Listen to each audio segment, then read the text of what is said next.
2 Samuel, capítulo de número 7, versículos de número 1 ao versículo de número 17, diz assim: O rei Davi morava tranquilamente em seu palácio, pois o Senhor havia lhe dado descanso de todos os seus inimigos ao redor. Então, certo dia, ele comentou com o profeta Natã: Vê, eu estou habitando numa grande casa de fino cedro, enquanto a arca de Deus permanece numa simples tenda. Ao que Natã respondeu ao rei: Vai e faze o que o teu coração manda, porquanto Yahvé é contigo. Contudo, nessa mesma noite, a palavra de Yahvé veio a Natã nestes termos: Vai dizer ao meu servo Davi: Assim diz Yahvé o Senhor: Construirás tu uma casa em que eu venha habitar? Em casa nenhuma habitei desde o dia em que fiz subir do Egito os filhos de Israel até o dia de hoje, mas andei em acampamentos peregrinos, debaixo de uma tenda simples e um abrigo. Durante todo o tempo em que andei com os filhos de Israel, porventura disse a um só dos juízes de Israel que eu tinha instituído como pastores do meu povo Israel: Por que não edificas para mim uma casa de cedro? Eis o que dirás ao meu servo Davi: Assim fala o Senhor dos exércitos: Fui eu que te tirei das pastagens, onde pastoreava ovelhas, para seres chefe do meu povo Israel. Eu estive contigo por onde ias e destruí todos os teus inimigos diante de ti. Eu te darei um grande nome, como os nomes dos grandes da terra. Eu prepararei um lugar para o meu povo Israel, e o estabelecerei lá, para que desfrute do seu próprio lar, e não mais tenha de andar errante, nem os perversos continuem a oprimi-lo, como o fizeram no início. E vem ocorrendo desde o tempo em que nomeei juízes sobre o meu povo Israel. Também subjugarei todos os seus adversários. Saiba, pois, também que eu, Yahvé, lhe estabelecerei uma dinastia. Quando a sua vida chegar ao fim na terra, e vieres a descansar na companhia dos teus antepassados, escolherei um dos seus filhos para sucedê-lo, um fruto do seu próprio corpo, e eu firmarei o reino dele. Será ele quem edificará uma casa em honra ao meu nome, e eu firmarei o trono dele para sempre. Eu serei seu pai, e ele será meu filho. Mesmo no tempo em que tiver que padecer pela iniquidade dos homens, eu mesmo o punirei e açoitarei com o castigo dos humanos, aplicado por intermédio de homens. Contudo, jamais retirarei dele o meu amor, como retirei de Saul, a quem tirei do seu caminho. A tua casa e a tua realeza, todavia, subsistirão para sempre na minha presença, e o teu trono se estabelecerá pela eternidade. Natã comunicou a Davi todas as palavras dessa profecia, com todo o esplendor da sua revelação. Amém, queridos? Quando nós lemos esse texto aqui, muito comumente nós atribuímos a Salomão, amém? Que foi o escolhido sucessor de Davi. A princípio, o sucessor da casa de Davi seria Aminon, né, o seu filho primogênito, e depois da morte de Aminon e a morte de Absalão, todo o terror que aconteceu na casa de Davi, quando seu filho Aminon acaba violentando a sua filha Tamar, Absalão, que era irmão legítimo de Tamar, acaba assassinando Aminon. A casa de Davi virou um caos. A casa de Davi virou um caos. E a pergunta de Davi era: quem seria o seu sucessor? Porque tudo passa de pai para filho. Então Deus suscita uma geração, um novo rei, a partir do relacionamento de Davi com Batseba. Aquilo que era um pecado, aquilo que se tornou uma desgraça, aquilo que trouxe consequências ruins para a casa de Davi, seu relacionamento com Batseba. Deus suscita desse caos um descendente, Salomão. E Deus fez promessas a respeito de Salomão, mas aqui havia um desejo no coração de Davi, de construir uma casa para o Senhor. Um templo onde a arca do Senhor, a arca, ela representava, ela traz a tipologia da presença de Deus no meio do povo. Todas as vezes que o povo de Israel saía à guerra, eles levavam a arca na frente, porque a arca de Deus, ela representa a presença de Deus. E Davi, já habitando em Jerusalém, já havia conquistado Jerusalém, né? Jerusalém se torna a capital de Israel. Isso já prova mais uma vez que Jerusalém é a capital indivisível de Israel. Não tem como dividir Jerusalém, como infelizmente sugere o povo palestino, que na verdade não existe povo palestino, na verdade são árabes que moram em Israel, amém, queridos? Que começaram a morar, que tiveram acesso a essa terra, a partir do ano 132 depois de Cristo, quando Jerusalém foi destruída. Se não me falha a memória, acho que o imperador Adriano invade Jerusalém, destrói, expulsa os judeus, eles acabam se espalhando na Europa e passam aproximadamente quase 2000 anos sem uma terra, sem uma pátria, amém? Isso acontece, eles voltam a ter uma pátria em 1948, quando, através de uma assembleia da ONU, presidida por um brasileiro, Oswaldo Aranha, é estabelecido o novo Estado de Israel, amém? Então, desde então, nesse período, os árabes, muitos árabes, passaram a habitar neste lugar. E quando os judeus, quando acontece a diáspora judaica, né, quando os judeus começam a voltar para a sua terra, para as terras de Israel, houve muito conflito, né? E nesses conflitos, a guerra dos 6 dias, guerra de Yom Kippur, né? A primeira guerra foi a guerra árabe-judaica, né? Israel venceu e Israel foi tomando posse daquilo que já pertencia a eles, que se tivesse feito de forma legítima, se a ONU tivesse feito de forma legítima, não teria acontecido guerra. Infelizmente Israel existe porque muito mais do que um documento, Israel precisou guerrear por sua pátria, amém, queridos? Então foi dada Deus havia dado a eles. Aliás, Jerusalém, diga-se de passagem, Davi conquistou. O monte do templo, Davi comprou, amém? Davi comprou aquela terra, foi pago com dinheiro. Quando Davi queria construir o templo ao Senhor, quando houve o desejo de Davi de construir o templo ao Senhor, a Bíblia fala que ele compra esse campo, como é que chama o nome do homem? Não vou lembrar o nome dele agora, né?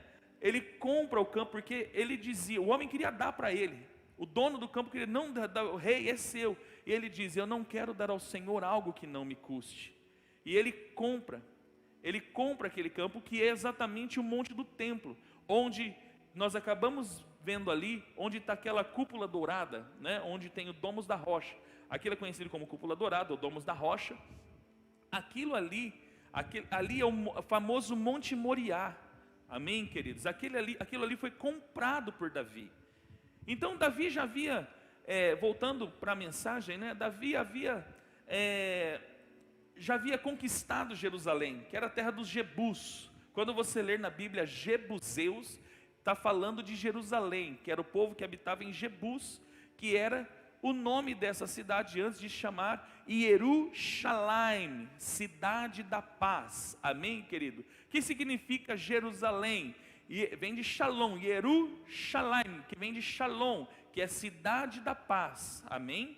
Então, Davi dá o nome de Jerusalém, e Davi olha para a arca habitava numa tenda, desde os tempos do rei Saul, quando a arca habitava na cidade de Siló, a arca habitava numa tenda, e aquilo incomoda Davi.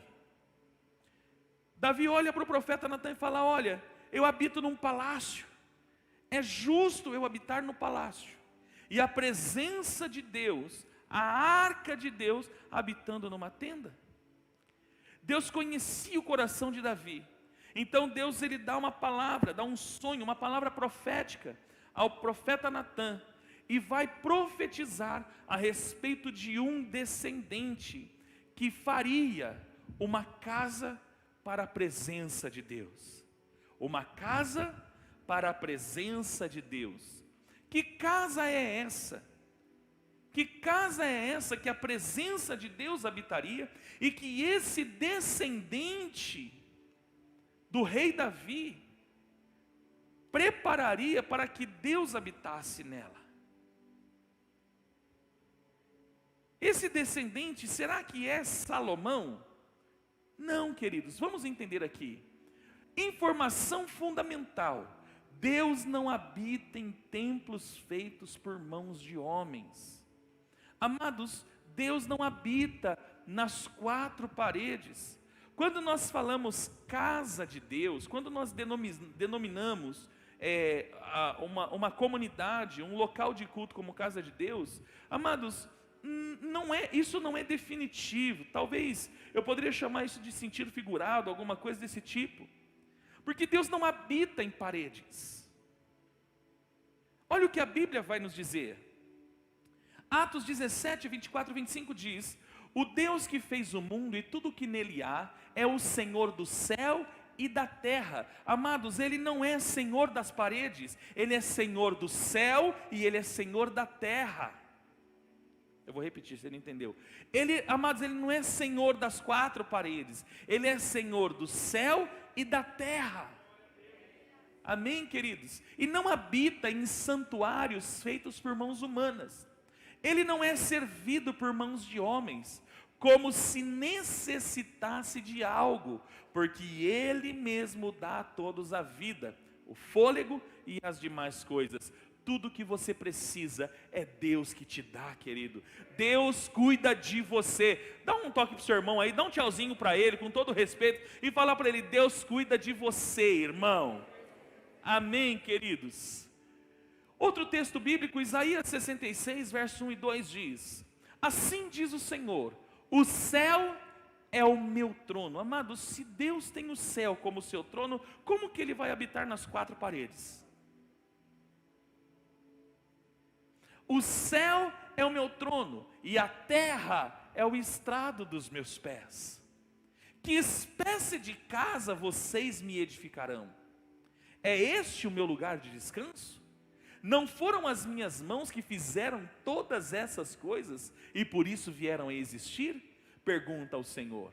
A este eu estimo, ao humilde e contrito de espírito, que treme diante da minha palavra.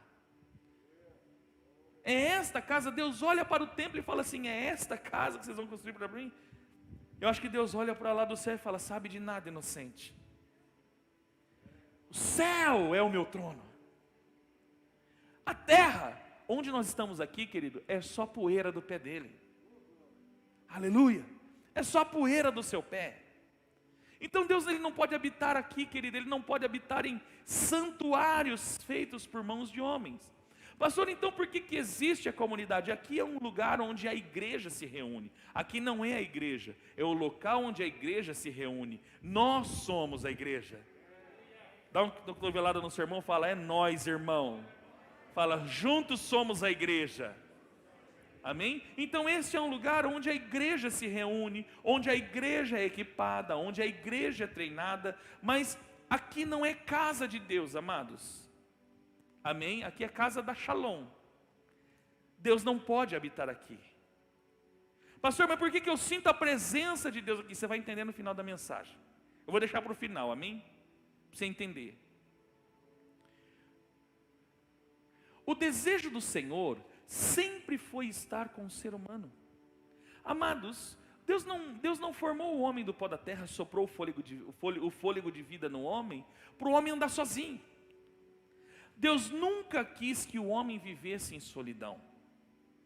O que Deus faz? Para estar com o homem, Ele cria um jardim no Éden. Perceba na sua Bíblia, que a Bíblia não fala jardim do Éden, a Bíblia fala um jardim no Éden. Éden, amados, não é um lugar, é uma atmosfera. A palavra Éden significa delícias. era um lugar na presença de Deus. Era um lugar que Deus havia construído, era uma atmosfera onde Deus havia construído para o homem na sua presença. Deus criou todas as coisas, mas quando Deus forma o homem, Ele faz um jardim na sua presença, para que o homem habitasse no jardim, na presença de Deus. Por isso que muitas pessoas tentam imaginar, onde que era o Éden? Porque lá fala dos rios, do rio Tigre, do rio Eufrates, que hoje, geograficamente, eles passam pelas regiões do Irã, do Iraque. Onde que está, esse jardim? Onde que está o Éden? Por que não existe vestígios do Éden? Porque o Éden, querido, não é um lugar físico, é um ambiente espiritual. Quem está me entendendo?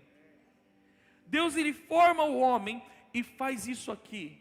Gênesis 2:8, ora, o Senhor Deus tinha plantado um jardim no Éden, para os lados do leste, e ali colocou o homem que formara. Ele coloca o homem na sua presença. Ele disse para o homem, você não vai ficar sozinho, eu vou te fazer companhia. O desejo do Senhor sempre foi estar com os homens. Pastor, então, mas por que Deus não está mais? Isaías 59:2 diz, mas as vossas iniquidades fazem separação entre vós e o vosso Deus. O pecado tirou a humanidade da presença de Deus. Tanto é que se você for em Gênesis 3, quando conta a história da queda, a Bíblia fala que Deus expulsou o homem do jardim.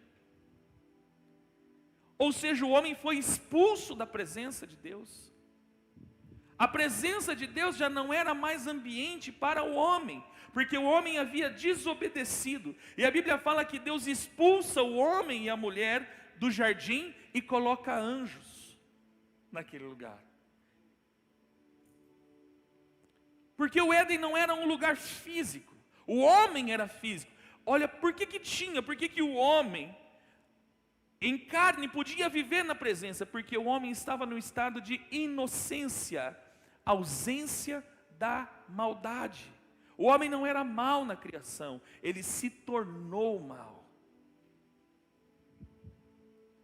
E por ter se tornado mau, ele foi expulso da presença de Deus. Ele foi expulso da casa que Deus havia preparado. Na criação, Deus preparou a casa para o homem. Mas agora, o homem precisa construir uma casa para Deus. Veja como inverteu as coisas. Na criação, pastor Jean, Deus havia construído uma casa para o homem. Era o inverso. Eu vou fazer um lugar na minha presença para você. Você vai habitar na minha presença. Então Deus faz nascer um jardim no Éden, no lugar de delícia, na sua presença. E Ele coloca o homem, você vai habitar aqui, perto de mim, junto de mim, porque eu quero estar contigo. Quem está pegando? Então o desejo do Senhor sempre foi habitar com o homem. Mas após a expulsão, o homem agora precisa atrair a presença de Deus. Após a expulsão do jardim, o homem passa a construir altares. Mas o altar não era a presença de Deus, Tiago. Nos altares era o lugar onde Deus se manifestava. O homem passou a viver de manifestação de Deus e não da presença de Deus. Amados, eu não me conformo como ainda existem pessoas que se confortam e que se satisfazem apenas com manifestações de Deus. Eu não quero a manifestação, eu quero a sua presença. Não substitua, querido, a presença dEle pela manifestação dEle. Os homens passaram a desfrutar apenas de manifestações de Deus, como por exemplo Noé, no capítulo 8 de Gênesis. Quando Noé desce da arca, viu que estava tudo legal, que as águas do dilúvio já tinham baixado, já tinha acabado. A Bíblia fala que Noé faz um altar. E a Bíblia fala que Deus se agrada tanto daquele altar, que Deus se manifesta nesse altar, e ainda diz, eu não vou destruir mais o homem. com as águas do dilúvio, porque o homem é mau desde o seu nascimento. O homem então passa a viver de manifestação da presença quando eles faziam altares para o Senhor. Abraão foi um homem especialista em fazer altares. Onde Abraão ia, ele fazia um altar para o Senhor. Onde ele ia, ele construía um altar. Ele só deixou de construir um altar quando Isaac nasceu, ele foi fazer festa. Mas logo depois Deus recobrou a atenção dele e ele foi voltar a fazer altar. Isaac construiu altares. Jacó construiu altares. Vai percebendo que os homens vão vivendo, construindo altares. Até que, passado muito tempo e já chegando no Êxodo, o povo já havia sido liberto do Egito. Chegam diante do Senhor no Monte Sinai. Eles veem mais uma vez a manifestação no Monte Sinai. É aquilo que nós chamamos de teofania. É a manifestação da glória. O povo de Israel viu e eles ouviam, a Bíblia fala lá em Êxodo 19, que eles ouviam como se fossem trovões e eles ficaram com medo. E eles falaram para Moisés, Moisés, sobe você e você fala com a gente, que nós não vai entrar lá naquela nuvem não. Moisés e Josué foram os únicos que tiveram coragem de subir a montanha e entrar no meio da nuvem. Quando desce, Moisés traz as tábuas da lei, mas não somente isso. Moisés traz a ordem de construir um tabernáculo, para que Deus habitasse no meio do povo.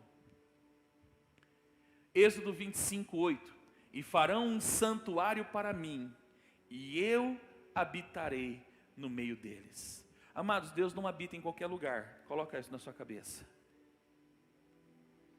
Deus não habita em qualquer lugar. Deus é exigente. Se você pegar a exigência de Deus na construção do tabernáculo, você vai ver que Deus é um Deus exigente. Infelizmente, amados, nós vivemos uma geração que não tem noção do que é pecado, e muito menos sabe o que Deus quer e o que Deus não quer. O Deus da pós-modernidade é um Deus que aceita qualquer coisa, mas o Deus da Bíblia não aceita qualquer coisa. Deus deu a cor, o tamanho, os tecidos que tinha que ser, a madeira que tinha que ser usada, os utensílios que ia ter dentro, como iria ser. Depois no livro de Levítico, como que os sacerdotes iriam se comportar na sua presença. Deus não é Deus de qualquer coisa. Levante a sua mão e diga: Deus não é Deus de qualquer coisa. Amém, amados? Então, Deus estabelece para o povo de Israel: vocês vão construir um tabernáculo para mim. Mas por que vocês vão construir um tabernáculo? Porque eu não quero estar na nuvem, eu quero estar no meio de vocês. Eu não quero estar na nuvem. Deus não está na nuvem. Deus ele nunca esteve, ele nunca quis estar na nuvem, ele queria estar no meio do povo. Deus deseja estar no meio do seu povo. Amém, queridos? Êxodo 29, do 42 ao 46 ainda diz: de geração em geração esse holocausto deverá ser feito regularmente à entrada da tenda do encontro, diante do Senhor. Nesse local eu os encontrarei e falarei com você. Ali me encontrarei com os israelitas, e o lugar será consagrado pela minha glória. Assim consagrarei a tenda do encontro e o altar, e consagrarei também Arão e seus filhos para me servirem como sacerdotes. E habitarei no meio dos israelitas e lhes serei o seu Deus. Saberão que eu sou o Senhor, o seu Deus, que os tirou do Egito para habitar no meio deles. Amado, sabe por que Deus tirou o povo de Israel para estar sabe por que Deus tirou Israel do Egito? Para ele estar com Deus. Deixa eu falar para você, Deus não está no Egito, querido. O Egito é a tipologia do secularismo que escraviza o homem. E eu tenho uma péssima notícia para os pós-modernistas: Deus não está no secularismo. Por isso, quando você adota o secular como estilo de vida para você, querido, você simplesmente está dizendo: eu não quero a presença de Deus.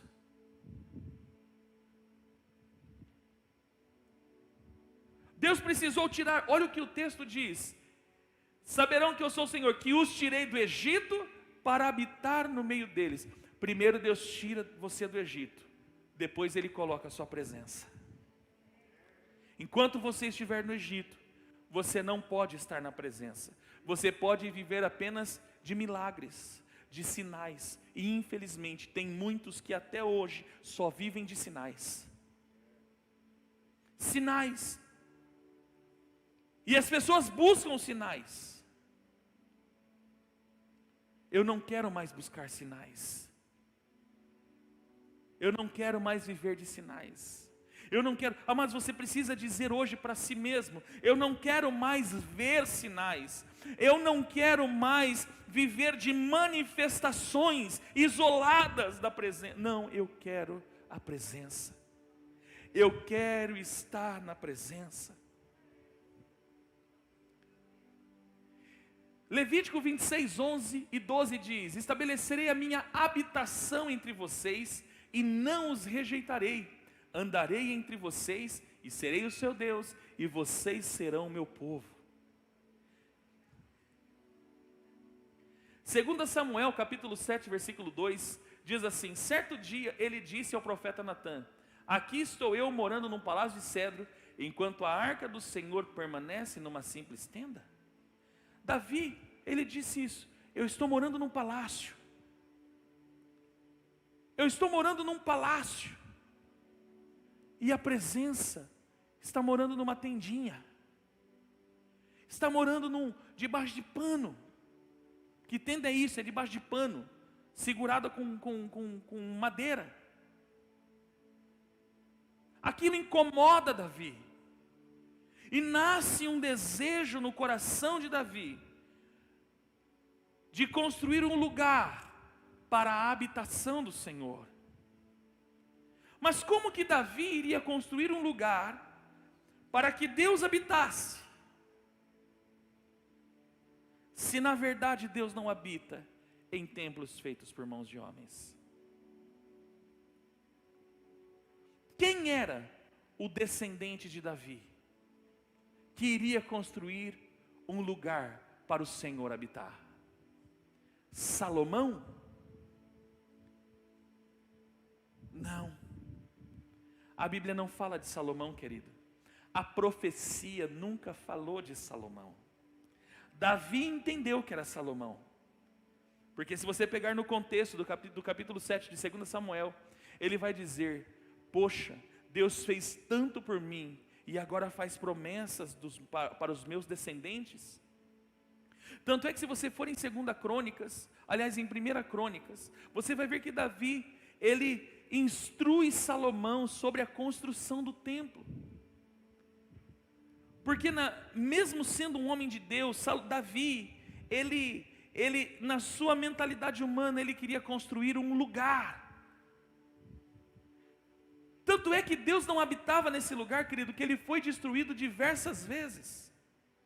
E o que resta nos dias de hoje é apenas um muro chamado Cótel, que os romanos, no ano 132, no ano 70, na destruição do templo, deixou apenas o muro ocidental, que os romanos chamaram de Muro das Lamentações. Por que chama Muro das Lamentações? Que é para o judeu olhar e chorar. Por isso chama Muro das Lamentações. Tanto é que Deus não habitava. Quando Nabucodonosor invade Jerusalém, o que ele destrói? O templo. Após 70 anos do exílio babilônico, volta Neemias, volta Esdras com a sua comitiva, reconstrói o templo. Mas nos tempos de Antíoco Epifânio, mais uma vez o templo, ele é profanado. Que pega o período dos Macabeus. Mais uma vez o templo é profanado. E aí chegam os tempos de Herodes, e Herodes, para fazer uma média política, reforma de novo o templo, mas a presença de Deus não estava lá, porque Deus não habita em templos feitos por mãos de homens. Então como que Deus iria habitar num lugar de pedras? Deus não habita num lugar de pedras, Deus não habita num lugar de tijolos. Quem é o descendente que iria preparar uma morada para o Senhor? Yeshua. Tudo converge nele, querido. Ele seria aquele que construiria uma casa, uma morada para o eterno. Tanto é que ele mesmo disse, ele é o descendente de Davi. Antes disso, Mateus capítulo 1, versículo 1, registro da genealogia de Jesus Cristo, filho de Davi, filho de Abraão. E ainda, Mateus 21, 9, a multidão ia diante dele, e os que o seguiam gritavam, Hoshianá ao filho de Davi, bendito é o que vem em nome do Senhor, bendito é o que vem em nome do Senhor, hosana nas alturas. Os que seguiam Jesus diziam, Baruch rabá Beshem Adonai, bendito é o que vem em nome do Senhor. Este é o descendente. Agora volta a sua Bíblia comigo, lá em 2 Samuel, no capítulo 7, perceba como a profecia está falando de Jesus. Do versículo 12 em diante vai nos dizer o seguinte, 2 Samuel 7, do versículo 12 em diante diz, Deus estava falando para Davi, quando a sua vida chegar ao fim na terra, e vieres a descansar na companhia dos teus antepassados, escolherei um de seus filhos. Deus não está falando de filho direto, Ele está falando de descendência. E Jesus é descendente de Davi, amém, queridos? Escolherei um de seus filhos para sucedê-lo, um fruto do seu próprio corpo, e eu firmarei o reino dele. Será ele quem edificará uma casa em honra ao meu nome, e eu firmarei o trono dele para sempre. Eu serei seu pai, e ele será meu. Jesus é filho de Deus. Aliás, ele não é filho, ele se tornou filho. Mesmo no tempo em que tiver, agora preste bem atenção, falando do sacrifício de Jesus, mesmo no tempo em que tiver que padecer pela iniquidade dos homens, eu mesmo, olha o que Deus está falando, eu mesmo o punirei e açoitarei com o castigo dos humanos, aplicado por intermédio de homens. Contudo, jamais retirarei dele o meu amor. Lá em Colossenses diz que nós fomos tirados das trevas e fomos transportados para o reino do Filho do seu amor. Como retirei de Saul a quem tirei o seu caminho, a tua casa e a tua realeza, todavia, subsistirão para sempre. Sabe que casa é essa que Deus está falando? A igreja. A igreja vai permanecer para sempre. A igreja é indestrutível. Mas igreja não é as quatro paredes. Essa é a casa dele. A tua casa e a tua realeza, todavia, subsistirão para sempre na minha presença. E o teu reino se estabelecerá pela eternidade. De qual descendente as Escrituras está falando? De Yeshua. O que ele disse? Jesus. Qual lugar que Deus deseja habitar? João 14, 16, 17. E eu pedirei ao Pai, e Ele lhes dará outro conselheiro para estar com vocês para sempre, o Espírito da verdade. O mundo não pode recebê-lo, o mundo não pode recebê-lo, porque não vê nem o conhece, mas vocês o conhecem, pois Ele vive com vocês e estará com vocês. Eu sou a casa que Ele deseja habitar. Levante a sua mão e diga: eu sou a casa que Ele sempre desejou habitar. Amém, querido. Você está entendendo, querido? Você é a morada que Jesus preparou. Não foi uma morada de tijolos. Não foi. Deus não preparou uma morada de tijolos. Jesus não veio construir um edifício de tijolos. Ele veio construir um edifício de gente. Nós somos pedras vivas. Levante a sua mão e diga: eu sou pedra viva. Diga: eu sou um membro do corpo. E é neste corpo, e é nessa casa espiritual, que Deus deseja habitar. Essa é a morada que Jesus veio fazer para nós. 2 Coríntios 1, versículo 21 e 22 diz: ora, é Deus que faz que nós e vocês permaneçamos firmes em Cristo. Ele nos ungiu, nos selou como sua propriedade. Você é propriedade de Deus.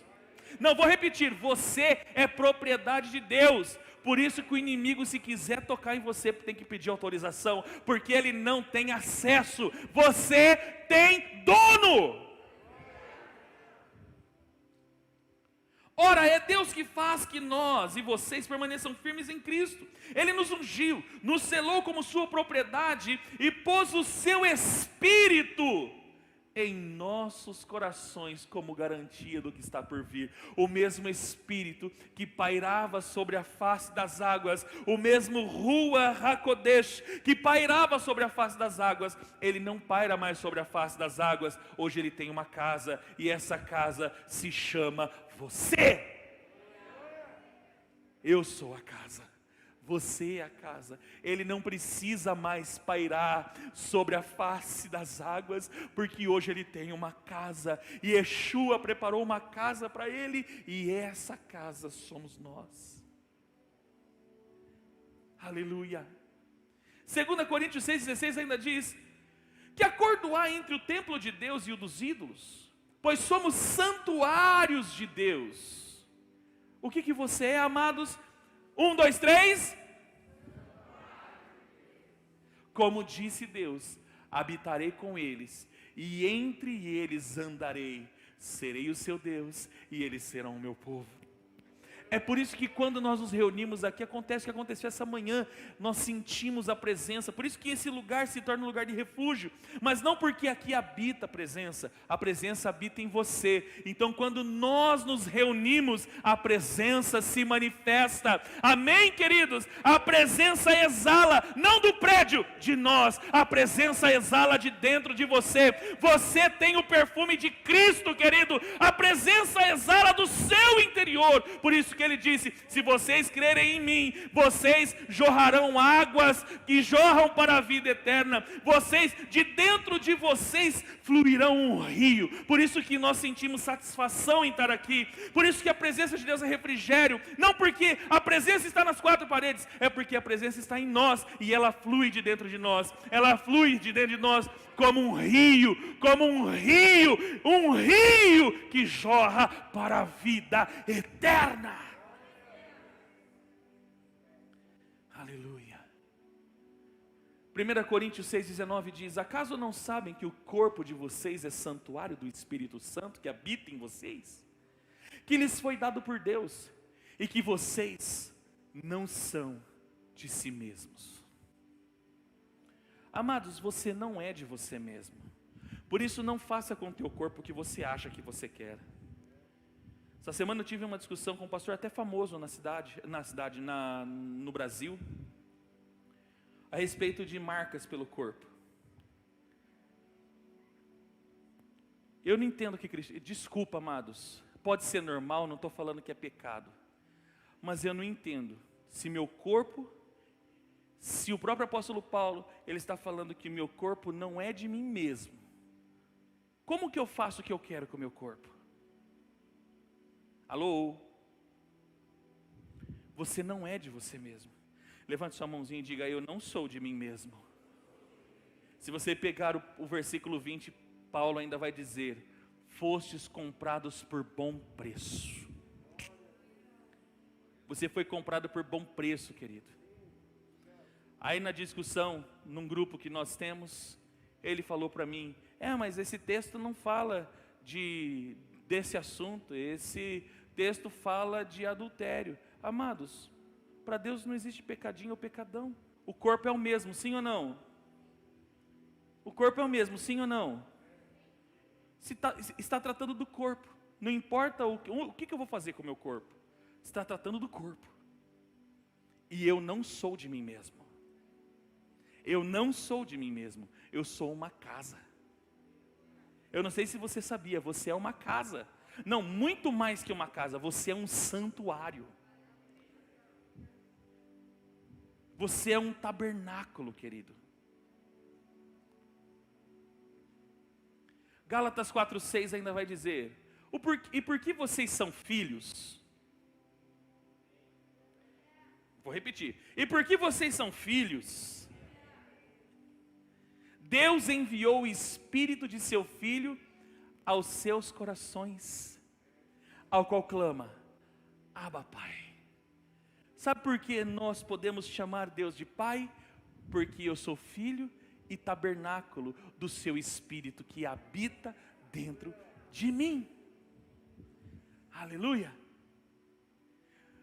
Quando Jesus fez um templo para Deus, a pergunta que você pode estar fazendo: quando foi que Jesus falou? Quando Jesus ele fez esse templo? Muito simples. João 2:18-22.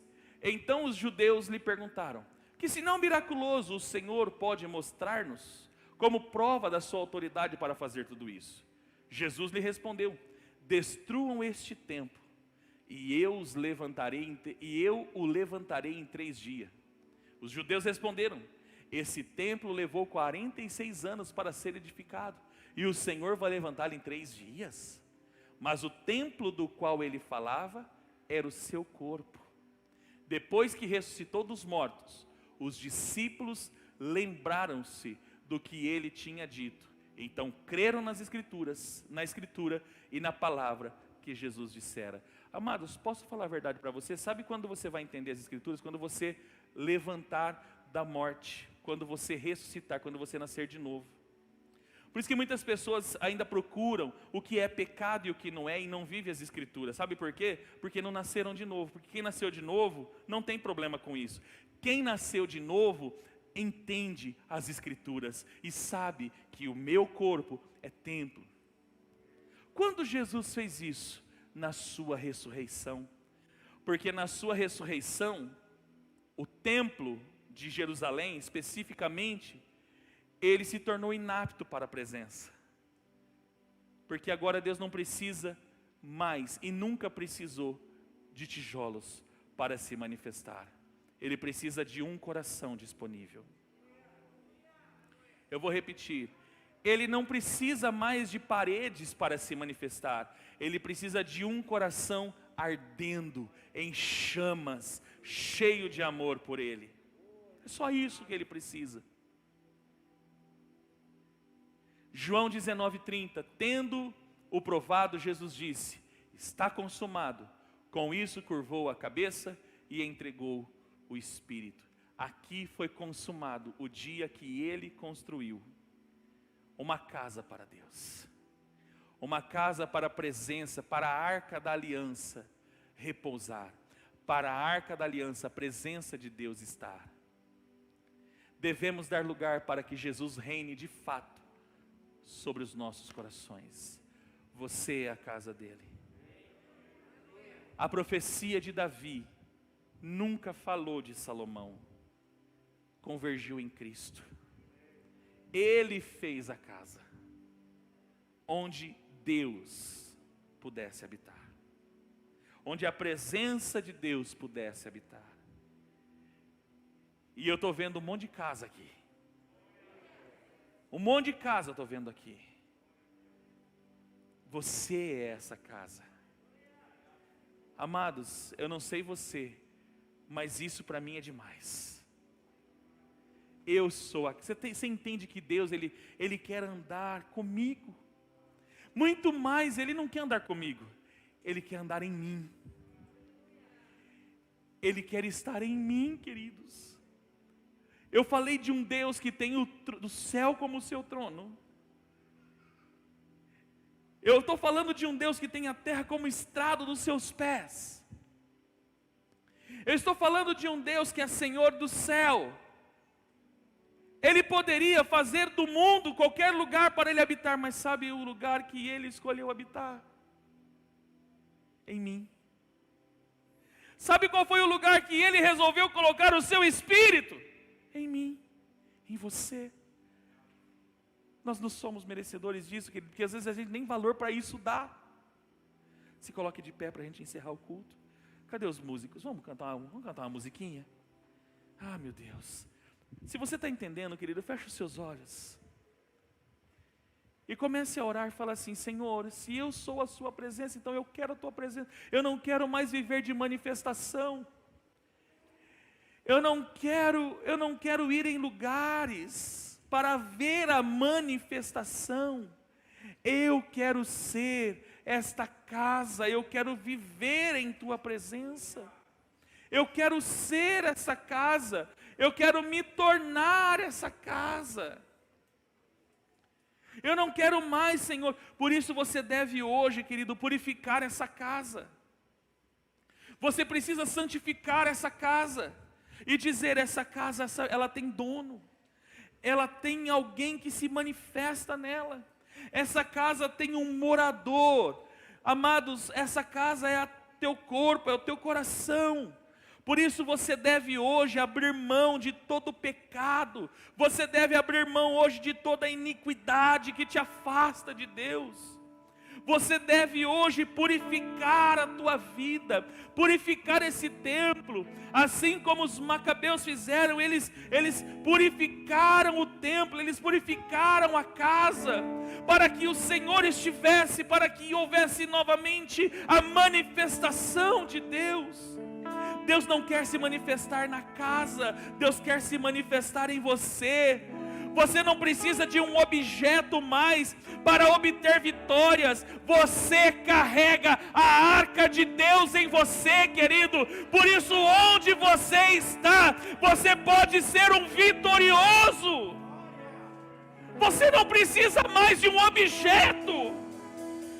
Você não precisa mais. Porque a presença de Deus está em você. A presença de Deus não está numa arca, não está numa caixa de madeira. A presença de Deus não está num candelabro. A presença de Deus, querido, não está num chofar. Não, a presença de Deus está em você. Você é a casa que Ele deseja habitar. Você é a casa que Ele deseja estar.